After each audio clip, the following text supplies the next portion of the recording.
I don't know whether,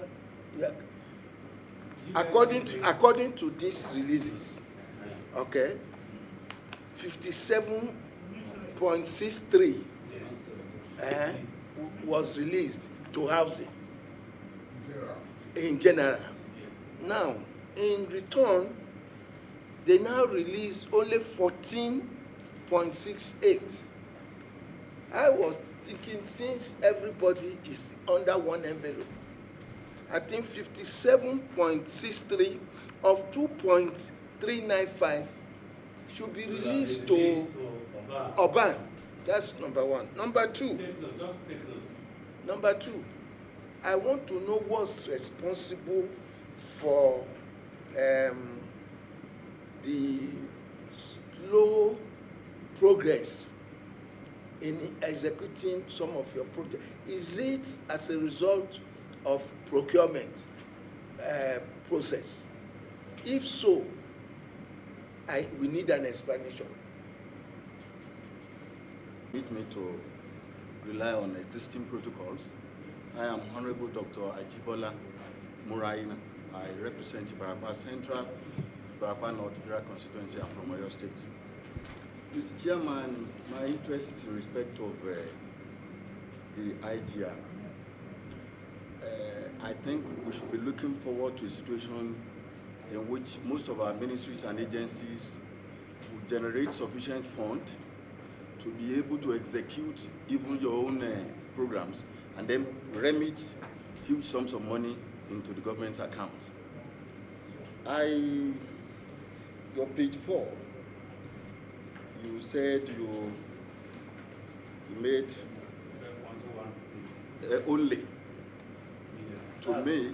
That's Urban as a department. Yes, even for Urban as a department. Okay. With due respect, sir, it appears is a bit low, and I looked through it, and I'm not sure whether you reflected what you made from your biddings.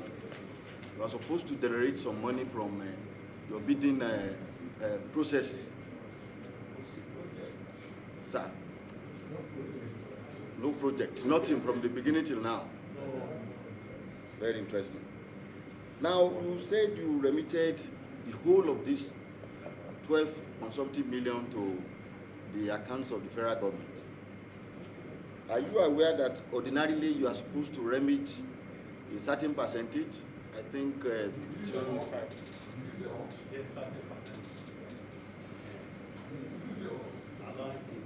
said the revenue realized. I'm quoting from what you said here, sir. The revenue realized have been remitted to the consolidated revenue fund account. He did not mention any percentage. And that's why I'm asking whether he's even aware that he is supposed to remit a certain percentage, and they're also supposed to even spend some percentage with the approval of the committee, whether you are even aware at all or you are not aware. Thank you, Mr. Chairman. Vis-a-vis the 14.68 that was released to the URD department. The release basically is a function of utilization. Now, when projects are awarded and then funds are made available, payment can only be made on completion and certification. So unless the jobs are completed and certified, you cannot pay. The money has to stay there until the jobs have been completed and certified. But not in the commercial bank, it is the CBN bank. Yes, sir. Yes, sir. It is the I know there is something we call interim certificate.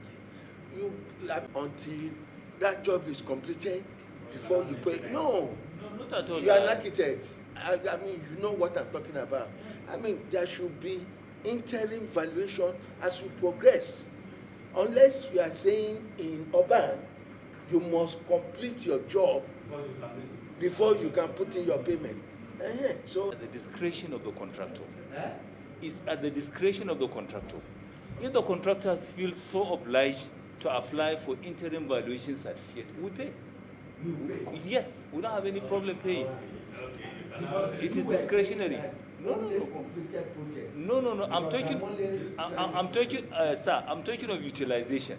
And based on request. But on request, IVC can be raised, and then we can assess and Yes. yes, sir. Don't force anybody. Yes, of course. Yes, yes.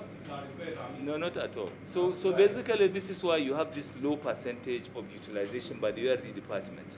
Most of the jobs are presently coming in, because, like I said, almost all of them are being procured now. A little more at site, working and raising certificates. So until these payments are made, you probably see this figure still remaining. But like I earlier on said, we are hoping that as the year runs down, the performance level will increase, the utilization will also increase, and the percentage of utilization of funds appropriated will certainly increase.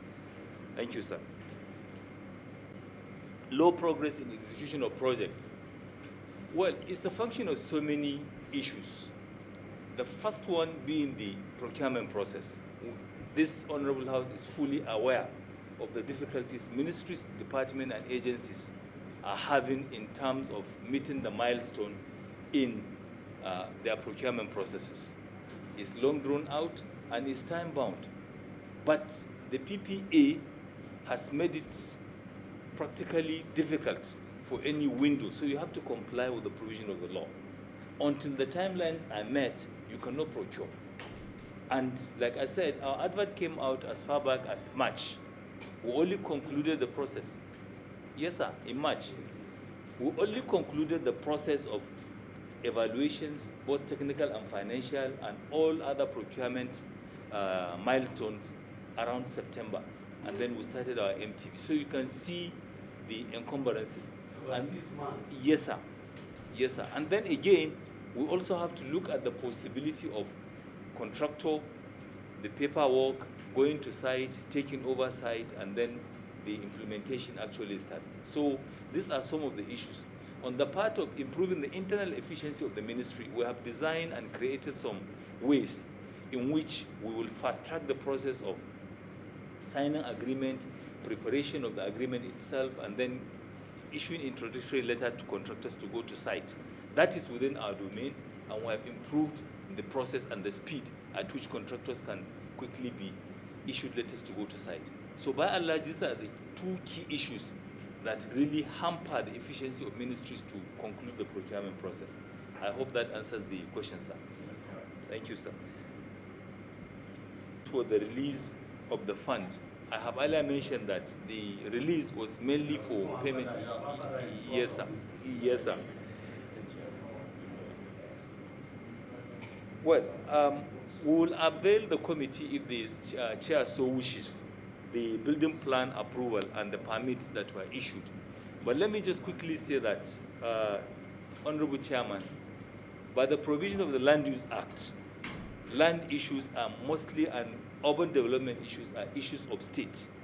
So therefore, the process, you could probably see a few number of building plan approvals, but the larger number are domiciled in the states, because it is a constitutional duty bestowed on them by the provision of the Land Use Act 1978.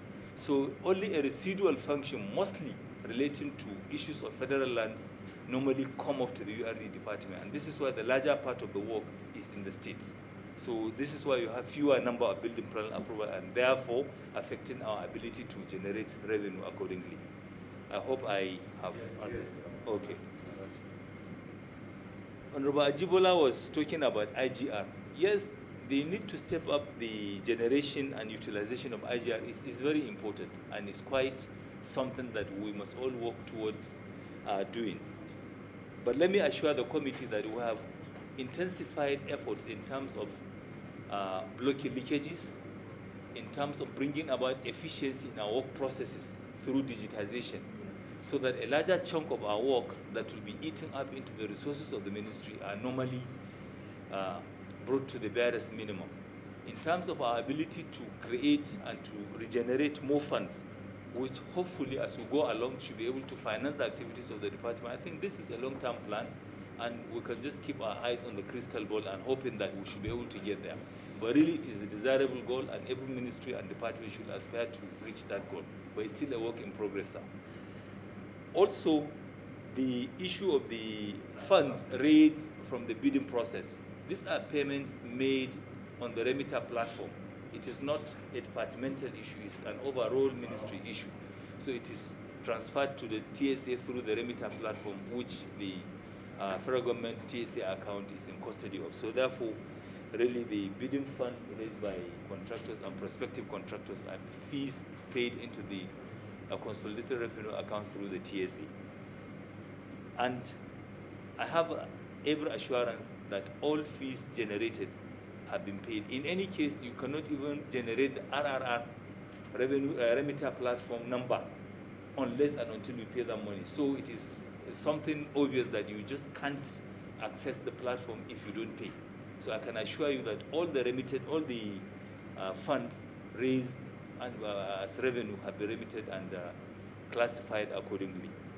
Lastly, we will avail the committee, if the chair so wishes, copies and evidences of the remittances made on each of the subjects that we have spoken to. Thank you, sir. Last budget defense, and I want to bring it to your fore. I know we have duly communicated to the ministry about those issues. The issue of budget ceiling of the Department of Urban and Regional Development. We agreed last time that we look inward and see how we can raise the budget ceiling of that department, because I believe that, yes, the department is positioned to provide necessary infrastructure required, especially in our various slums we have across the country. I don't know, but from the 2022 budget, we can see a slight rising of bar. The department or the ministry need to do more maybe in the 2023 budget. There was also a resolution that has to do with committing all urban renewal related projects. All urban renewal related projects to the department. I could recall we even asked the permanent secretary here specifically. The permanent secretary also asked the director if they have the necessary manpower and capacity to handle such projects, which he answered in the affirmative. So I don't know what is going on, that now, with the 2020 budget, very few of our urban-related projects are captured under the department. There's also the issue of unspent funds. For example, now, a contract or an appropriated figure of 63 million. And at the end of the day, after due process, the project was awarded at the cost of 59 million. The 4 billion, what do you... That's different. Yes. How do you capture it? Is it part of what you remit to the federation account, or what do you use with that unspent funds? So these are some of the issues I want to hear from the PAMSEC, how far you have gone to address these issues as highlighted earlier, and this issue I've raised now. Thank you so very much. And I really don't know the discussion that took place at that time, but I recall that you met me and I gave you my word that within the ceiling imposed by the budget office of the federation, every department, every entity has a ceiling. And there's really not much space that any agency of government can play around with, because these are issues dealing with the policy imperatives of the fiscal direction of the administration. And I'm not in a position to change anything from what was imposed by the budget office of the federation. However, I have spoken to you in confidence that, look, the department, strategic as it is, will have to work towards ensuring that at the level of appropriation, more funds are appropriated. Because we all know it here. We know the issues of city and city issues around us. I'm sure from all of us here, we have one form of social problem or the other dealing with urbanization. Crime, drugs, prostitution, other social ills are all related and relative to the issues of urbanization, Mr. Chairman. So for me, I think the process should start from here. It is for the committee to help us in making a case for more funding for URD department. For us, like I pointed out to you at that time, I called the director who are responsible for implementing this bill. If they have the capacity and the resources to implement additional funding, and he answered in the affirmative, yes, if the funding comes, he did. The marginal increase you saw was a window that the department had to use to make sure that at least there is some leverage in which we can push and make a case for more funding for the URD department. This is the much I can see, and I think it's a joint and collective responsibility on all of us to see it as a national duty to ensure that this department is properly funded to deal with challenges of urbanization. I think this is the much that I can say on this. Further, on the issue of the disparity between the amount appropriated and the amount of jobs awarded, appropriation is different from release. Our release and utilization of fund normally comes with the job that we have awarded. If the appropriation is 63 million, like hypothetically the deputy chair said, and then the job is awarded at 59 million, 4 million naira, it doesn't mean we have 4 million naira in our account. No, not at all. We don't have that. It remains appropriation. It's the technical assessment of the project and the funding requirement on that particular project that will determine the payment that is to be made. Sir? There can't ever be 100% release, sir. You know it. There can't ever be 100% release. That's a fact. That's a fact. So the point is appropriation is different from release. And it is a common knowledge here, and everybody is crying about the, about the need to enhance and improve the releases. And you can even see from the submission I made. So I think this is an issue that really do not require much explanation. Releases and appropriation are two different issues, and we are all too familiar with it. Thank you very much. Thank you, sir. On that note, we move to The URD department is in line with the policy thrust of the administration and also the Nigeria Economic Sustainability Plan. From the foregoing, the URD department is an integral part of the housing sector. Aligned their summary based on this.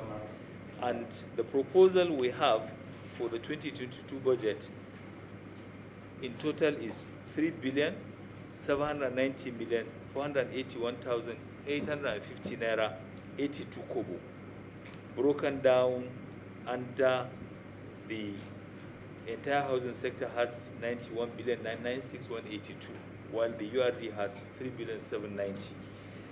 The overhead cost of the works and housing sector. It's again 3.4 last year, yes sir. No, 2.3. 2.3, yes sir. Yes sir. So the proposal, sir, is the overhead proposal cost, inclusive of the URD for the whole sector is 367 million naira.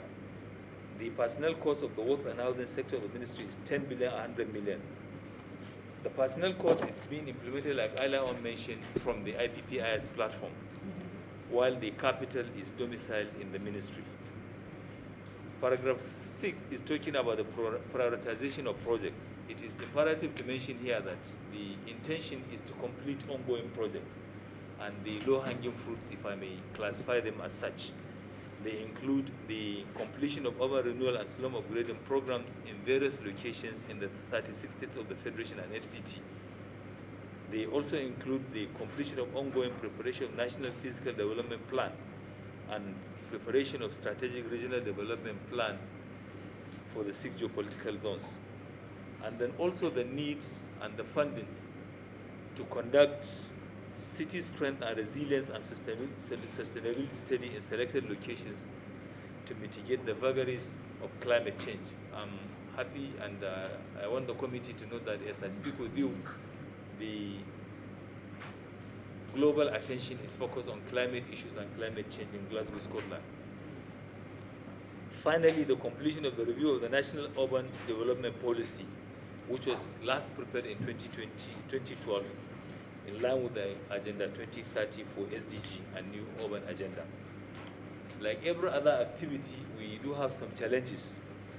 The big issue mainly deals with the issue of adequate funding to ensure that sufficient budgetary provision is made for projects under the URG, and also a more enhanced cash release to back the appropriation. Also, the exclusion of some important projects under the department, such as the 22 exclusion of critical activities of the department, especially issues dealing with programs, should be looked into by the committee. It is important to stress that the strength of the department lies in capacity building and attending such international conferences and seminars, which invariably even end up generating support, technical and financial, for the nation and for the department in general. Of course, the range from the World Urban Forum, Shelter Afrique meetings, and also the Cities and the Local Government of Africa meeting that is quite strategic and important. The exclusion of these activities will not allow the country to access and to be interfacing with international and multinational partners in the implementation of specialized partnership programs and projects in the urban sector and in the execution of international covenants and agreements. I can even add that we are missing so much in interchange of ideas and learning processes. I therefore wish to appeal to this August gathering in November that the chair may look into the possibility of reinstating the 50 million which was excluded by the budget office of the Federation for this particular exercise. I thank you so very much, sir, for your time and for your patience and your understanding. Thank you very much, and God bless you. It's about our soil. Builders are not studying the soil. They are just putting something on it. And we just go and borrow one idea from abroad and bring it to our, and our own land is different from theirs. I think we need to do more. And the only way by which we can do it is when we get more knowledge, when we are more exposed. I'm just trying to corroborate what you said. And I think it's a good one. Thank you. Any other comments? Would be on ongoing completion. But in Annexure 4, you are constrained to also submit your new submissions. I think you even have more new than ongoing, if you ask me. I just use my eye to do a visual, but I may be wrong. But looking further at the placements, I'm wondering if your department covers the whole of Nigeria or just, there's no spread. I don't see the spread. With due respect, I come from the southeast and from Imo State, and there's absolutely nothing but in ongoing and new. So I'm just concerned about that, and I wanted to bring it to your attention. Thank you. Where the new one is 62%. And I can give you the figure of the two. The new one is 2.3 billion, while the ongoing is 1.4 billion. That's 37 as against 62%. Maybe you can marry the two questions together. And we now come to the executive detail, where we are going to discuss the issue he has mentioned. Thank you. That's right. I think normally most of the urban slum and upgrading programs, because of paucity of funds, are almost always executed on a pilot program. I remember in 2016, it was domiciled under my department at that time. And we had one location for each of the geopolitical zones. I remember we had one in Damaturu, one in Gusau for the northwest, Damaturu for the northeast, northwest Gusau, Ekiti for southwest, Obanla in south-south, and then Nasarawa Karu in north central, and then southwest Ekiti, like I said. So mostly south is Onisha. Onitsha. Yes, Onitsha. Thank you so much. Thank you so much. Yes, Onitsha. So most of the projects under the slum upgrade, because here in Abuja alone, you can have more than 30 or 40 slums by the categorization of the UN Habitat. Because a slum is nothing but a collection of people without basic amenities. That's the just general narrative about what a slum is. So I think perhaps that may explain why Imo State is not there. But then again, the chair has already ruled on that you are going to be dealing with that at the executive session. So we will await the outcome of the executive session, and we'll be happy to take Imo State along any time. Thank you very much. You're being human. When we started, you actually beat me to it. I wanted to start from that, where I'm from Lagos, and this thing happened in Lagos. But luckily enough, the minister is also from Lagos.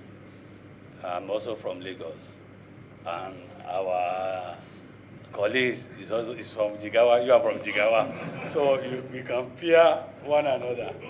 And I could see why this man is quite in support of all your proposals. But that's still notwithstanding. I thank you very much, and I welcome you. God bless all of you, and all of us together.